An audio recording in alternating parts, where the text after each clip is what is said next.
This is Your Life, America's most talked about program, is brought to you by Hazel Bishop Long-Lasting Lipstick, Hazel Bishop Long-Lasting Nail Polish, and Hazel Bishop Long-Lasting Complexion Glow. And now, here he is, Mr. This Is Your Life himself, Ralph Edwards.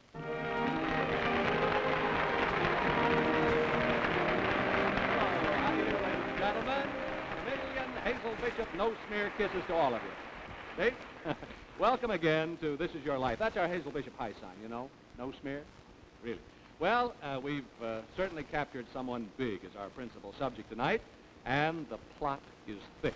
Our subject is not in the theater, but just outside in front of the theater, and he's completely fooled at the request of his film studio, 20th Century Fox. He's just out there working hard with 20th Bill Smith, who's sort of been in on this, on what he believes to be a short TV film promoting his latest, soon-to-be-released feature film, Prince Valiant. So let's go out front and look in on our principal subject, giving his all for 20th Century Fox. Take it away, camera 4 outside.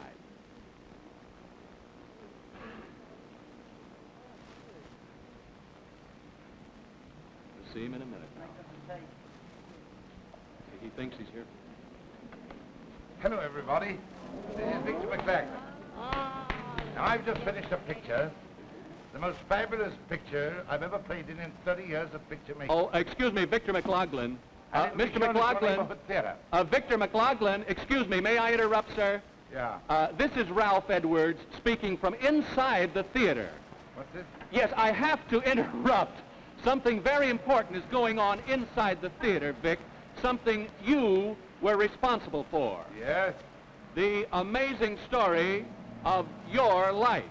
This is Your Life, Victor McLaglen. Come on in here, Vic. Come on, Victor. We played a hoax on you. He's coming in. For a happy cause. Come on inside. This is Your Life. Vic went hook, line, and sinker for that frame-up about the promotion film.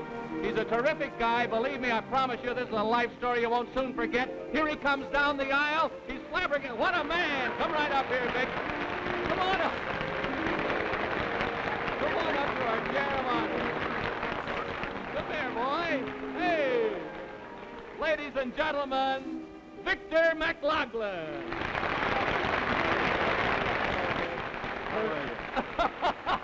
Ladies, here's something I hope you won't forget. There's nothing like a new shade of lipstick to brighten your spirits, give you a real lift. I can assure you that Hazel Bishop's exciting new lipstick shades will give you the biggest lift of all. That's because all Hazel Bishop colors are now made with Hazel Bishop's sensational new lipstick formula that's creamier than any, longer lasting than any. And unlike ordinary brands, Hazel Bishop lipstick stays bright and vivid from the time you put it on until you wash or cream it off. Here's lovely Joanne Jordan to prove it. Thank you, Bob. Yes, just make a mark across the palm of your hand with Hazel Bishop lipstick.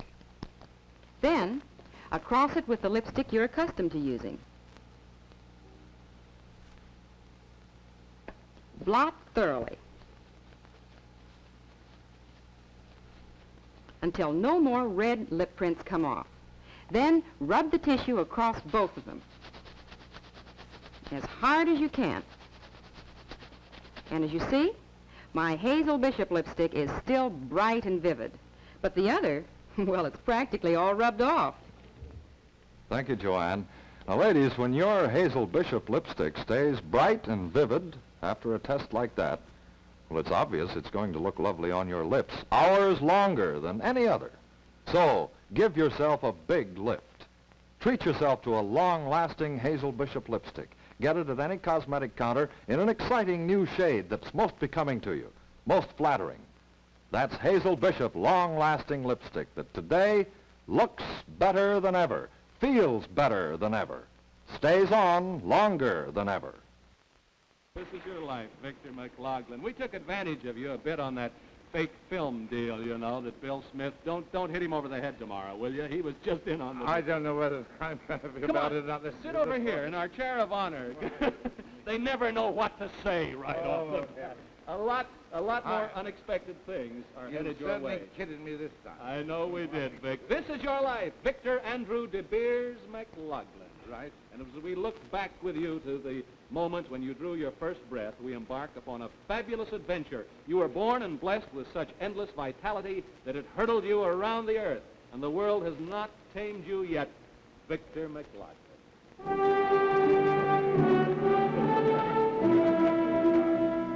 The stork that brought you must have been a strong and game bird, Vic, for he was to make 9 trips to that house outside London, bringing 8 great sons and 1 daughter.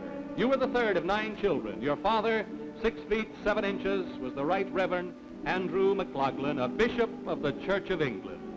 And this was your gay, gentle mother, Mrs. Marion McLaglen. Now, just so we will realize what she had to deal with, I mentioned the fact that all of you boys grew up to be 6 feet 4 and up, and even Sister Lily, 6 feet 3. Yes. But let's go back to when you were small.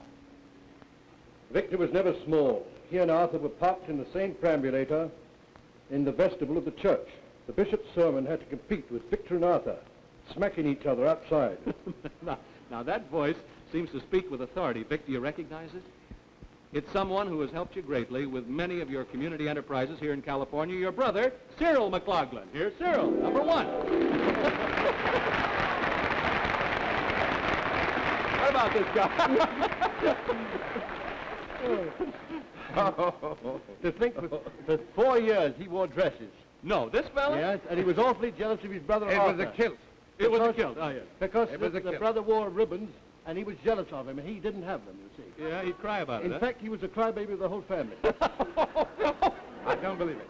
Well, Cyril I don't believe McLaglen, this is just the beginning. Thank you for coming to take your place in your brother's lively childhood. Now, you take a seat there, Cyril, and Vic's pass, please. Oh, my. Sit down, Vic. This is only the beginning, boy. And it was indeed a lively household with enough budding manhood around for a young army. And in the midst of your boyhood days, the army called. The Boer War broke out.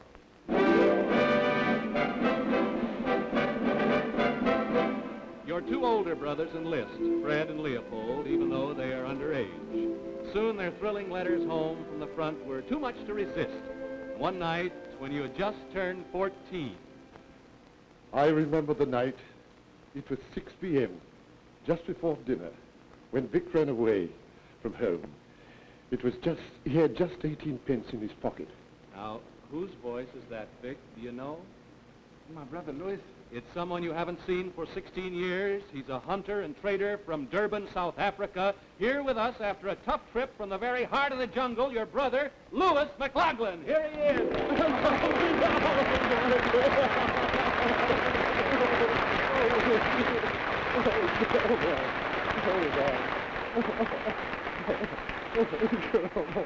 Boy, Let's have a look at you. easy now. Couple. Look out! If you think I'm going to get in the middle of this, you're crazy. Oh, my. What about that night, eh? Oh, Vic walked 18 miles that night. And when he got into Trafalgar Square, he presented himself to the recruiting sergeant. Is that so? Well, what did the recruiting sergeant say to you, Victor? Well, I was 14 years of age. And I stood 6 feet. Yeah, you were a And, fine rock of the land. And they took me into the army, and I was very soon into the Boer War. You became a trooper in the first lifeguards, the bodyguards of that's the right. king, and the rough barracks life soon That's right. teaches you to use your 2 big fists. Wasn't that right, That's Louis? right. That's right. Vic was taught to fight because sometimes people got very sarcastic and cynical. Yeah, they ragged him a bit in the army. Yes, didn't they? but it was very funny. One time they were grooming the horses. Yeah. And his comrade said, well, Vic, don't forget to clean the horse's teeth. Well, no wonder he had to fight with them.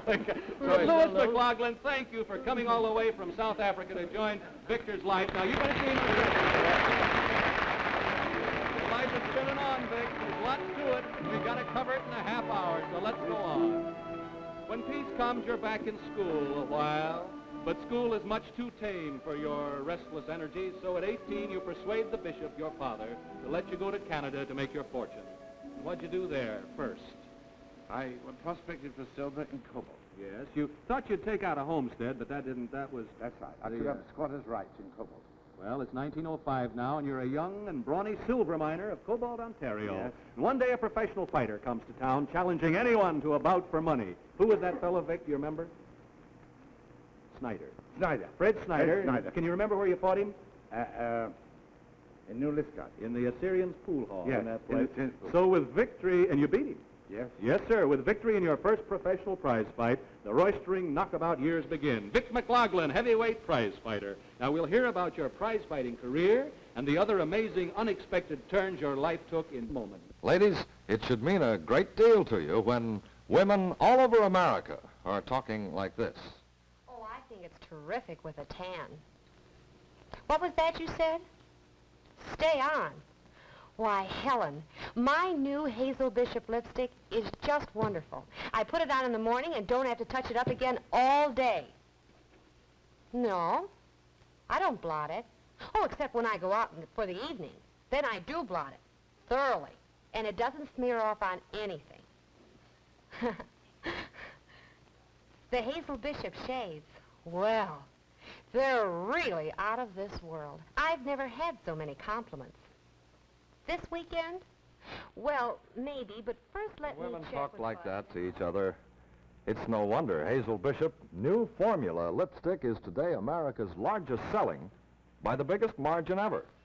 Now, if you happen to be one of those who just hasn't gotten around to trying it, well, don't put it off any longer because you're really missing a great deal. So tonight or tomorrow, sure, treat yourself to a new Hazel Bishop long-lasting lipstick. It's creamier than any, longer lasting than any.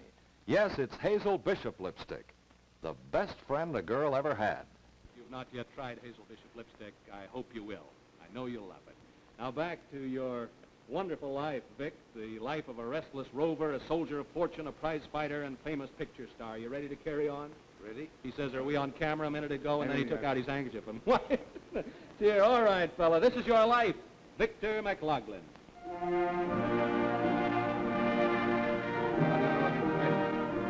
With your big fists and fast style, you fight your way up to prominence in the heavyweight ranks in Canada. I saw him beat Emil Schuck in Aberdeen, Washington, for the heavyweight championship of the Pacific Coast. Whose voice is that, Vic? A fellow actor and friend to you here in Hollywood? Your brother, Arthur McLaglen. Here it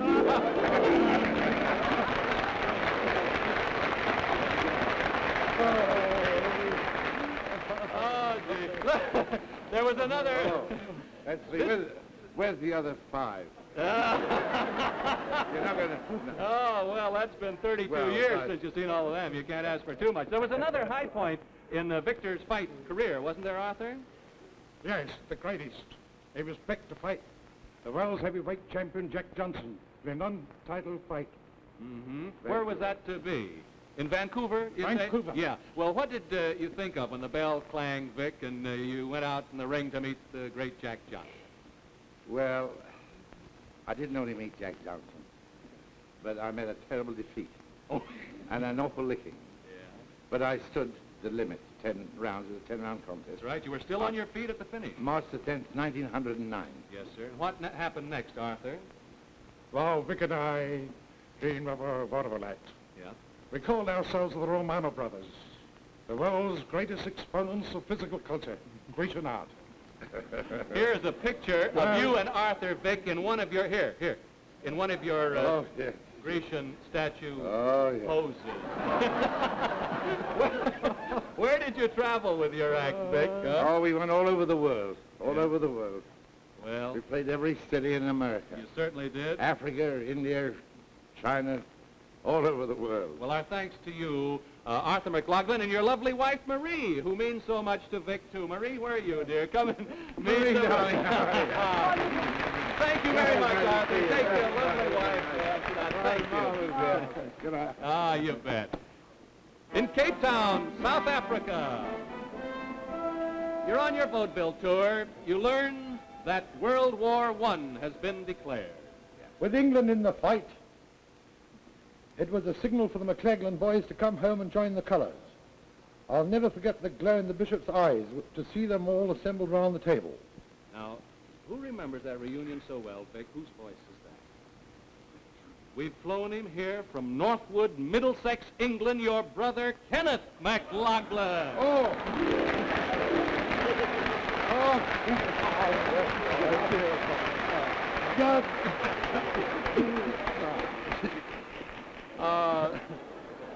Kenneth, boy, come on up and hang on to this big brother of yours. When your mother gave 8 sons to the colors, it must have caused a commotion far beyond your home, Kenneth. It did, yes. A picture was published all over Britain entitled The Fighting Max. The Fighting Max. Let's see if we can see that picture. There they are. These are the McLaglen boys. And isn't that wonderful? Is that your mother? That's my mother. Yes.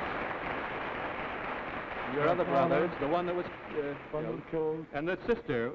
My sister did. What about Lily? She entertained the troops by singing, and that picture was sent to King George V.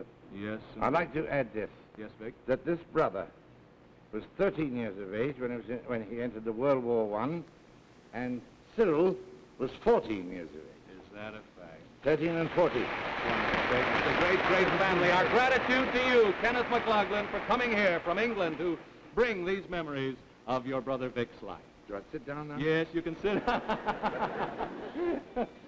You joined the 10th Middlesex Regiment, Vic, and sailed to Mesopotamia for 3 years. Your outfit forms a part of that wild army Lawrence of Arabia wrote about. Yes. That is, till they defeated the Turks and took Baghdad. Upon the capture of the city, Vic was given an important post. He was made Provost Marshal of Baghdad. Now, whose voice is that, Vic? Cannot be.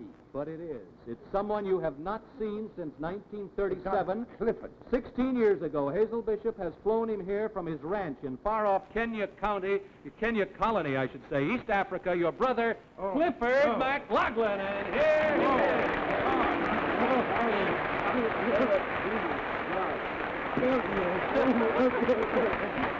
Oh. You know, we used to wrestle and fight, and if you I sing a know. native, you were... They said he's Hey, going to brother. he's going to beat us up, they said, before the night's over. Oh, my. Vic was Provost Marshal of Baghdad from 1916 to 1919. Was he not, Clifford? Yes, he was truly a great Tsar. Mm-hmm. Where's one? In that great city of Baghdad. Yes. And up and down the river, the boats used to run, and the carts, with Victor's permission. Yes, of I course. understand. And his that- great big frame was a bulwark and a symbol of the empire to all the people of Baghdad. I'll bet. Well, that's very nice of you to say that. You know, this brother has just come from the Momo district Yes. of Kenya Colony, He's been fighting the... where the natives threatened to throw the whites into the sea. We were just going to tell you that, Vic. It was, incidentally, before we get to that, it was there in Baghdad that you were decorated. A grateful country rewards your service, Vic, and you are mentioned in dispatches signed by Winston S. Churchill Yeah. when the present Prime Minister was Secretary of State for War. Yeah. Thank you, Clifford McLaglen, and as Vic says, we know that you've made the long trip here, Yeah. and he has been fighting the Momos, as you say, That's it. and we're Now, very grateful that he could come. At last, your long war duty ends, Vic, and in spring 1919, you board ship headed home to England. When I first saw Vic on his return, my heart jumped. There was a small Arabian boy at his side. I thought, what will the bishop say? Victor has married a native girl and has brought home an Arabian McLaglen. Well, of course, this lady is saying that you brought home a little Arabian boy and that they thought you might have married a native girl. It wasn't true, of course. Whose voice is that, Vic? Can you guess? You're right. My sister. Yes, it's your only sister who has flown here from Mansfield Knots, England, Lily McLaglen, now Mrs. Lance Tweedy, and here she is.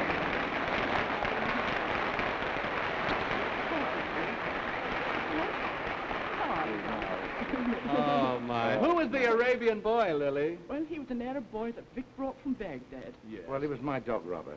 He was your dog, Robert. Yes, I used to send him out and do a little cheating for me when necessary. But We- he came, I took him to England.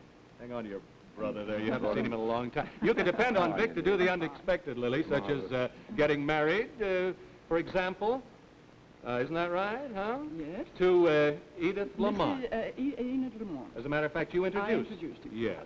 And, Yes. of course, you said you never would get married, but you changed your mind, and you two were married in London, October 28, 1919. That's right. She made a wonderful, happy life for you until her death in 1942.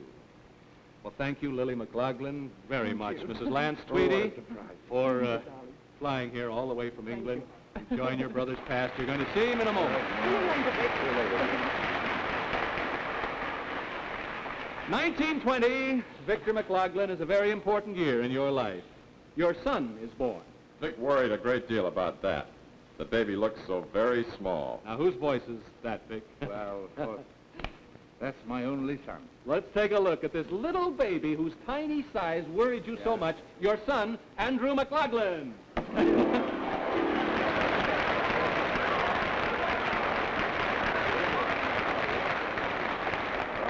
To give you an idea of the size of these fellas, I'll stand beside them to give you an idea of the size of these giants. Andy, I assume your dad is no longer worried about your growth, huh, boy? No, when I reached 6'7", he was satisfied.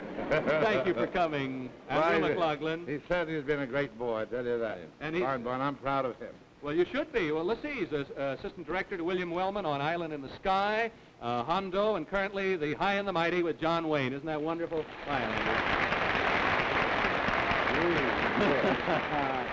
Oh, my. Well, in the year of Andrew's birth, you get your first film job. Vic, tell us how that came about, eh? Well, excuse me, since all my brothers are here and my in-law, I think they kidded my wife to get into the audience. I think you ought to bring her up here. Now, don't She's in jump it. the gun, pal.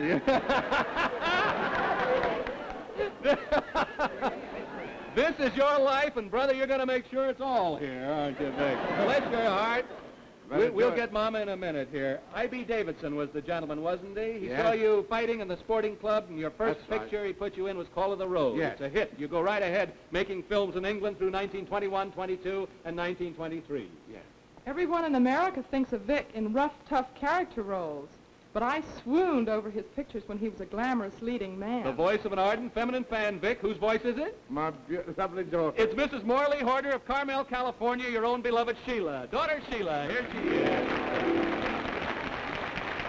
What do you got there, Sheila? Oh, look. Look, I brought this picture of you to show you that you were a very handsome leading man. I used to be. Look at that, will you? Thank you, Oh, Sheila my McLaglen, goodness. for I joining beg us your tonight. pardon. Take your place there in your father's past, please. 1921 is both a happy and a sad year for you, Vic. Your beloved mother dies after a full, happy life. You and your brothers carry her casket down the high road from Ashley House to her resting place on your own broad shoulders. And you assemble with your father for the last group picture taken of all of you together. Then a cable comes from overseas. Producer J. Stuart Blackton sends for you to make your first film in America. And after several pictures here, you get your big break, a role you'd been rehearsing for all your adventurous rough and tumble life. Now get this, Flag. From now on, I'm taking none of your lips, see? That's mine. Take off those badges and we'll settle this thing right here. Yeah, who in the world could that character be, Vic? That's my good old pal, Edmund Lowe. The original Sergeant Quirkier, Captain Flag in the great film, What Price Glory, the one and only Edmund Lowe. Here he is. Hiya, Bogey. What do you think of this? Thank you. What do you think of this? I know, isn't that wonderful? He knows. He's been Hey, with look. them all afternoon. Oh, Vic. my goodness. Say says... Listen, say says me, will you? Nobody can say says me like you can, and don't upstage me, will you, brother? Says you. Says me. Oh, I'll knock You- your head You will, You know, Vic wanted to play the part of Captain Flag in What Price Glory very badly, but he couldn't get in contact with Raoul Walsh, the director. Yeah, that's right. Word went out that Walsh wanted a real, authentic, tough guy to play the part. Well, what did Vic do? He crashed the studio gates, brushed a couple of studio policemen aside like flies, and strode into Walsh's office. Well, he got the part all right, baby, didn't he? Well, thank you, Sergeant Burt. Edmund Lowe, we'll never forget you and Vic in that picture. Thank you very much, Ed. I want to tell you... And we'll never forget each other either. No, It was one of the greatest joys of my life. He came to see me when I was sick all the time. Isn't that great? Let's give him another hand. This is history, seeing these two boys together. Thank you very much, Eddie Lowe. Eddie, right back into the gang. There, that's the stuff. Vic, what price glory projected you in one bound to top screen prominence? Hit after hit is stamped in our memories and in our hearts. Climaxed in 1935 when filmdom's highest honor comes deservedly to you. You win the Academy Award as Best Actor of the Year in John Ford's great film classic, The Informer. And after countless other hits, you appear in another Academy Award winner, John Ford's The Quiet Man. And now, I think The Quiet Man deserves a hand, too. I love that picture, believe me.